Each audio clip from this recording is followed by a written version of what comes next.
Haya ni maji ya baridi kabisa, na hiki hapa ni kisogeo. Hapa nimeweka unga kilo 2. Huku ni dona, huku ni sembe.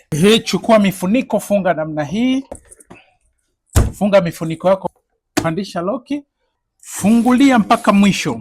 Tunazo aina mbili, hii mpaka maji yachemke ndipo uanze kusonga kama jinsi unavyoona mfuniko wake. Hakuna mtu anayefurahia kwa kusonga kwa kutumia mkono. Sasa tunapika kisasa wakati tumechill kwenye sofa tukiangalia movie au kufuatilia mpira. Hii ndo ugali kuka, inapika kwa haraka faster. Ugali uko tayari kama jinsi unavyoona. Dona liko tayari, sembe iko tayari. Sasa tunasubiria kidogo vipoe kisha twende tukaonje kidogo. Ugali ukiwa haujaiva ukifanya namna hii unaacha alama pale, lakini hapo hauachi alama kwa sababu umeiva vizuri. Weka nyanya nzima, vitunguu vizima, hakuna haja ya kukatakata. Si umerudi nyumbani umechoka?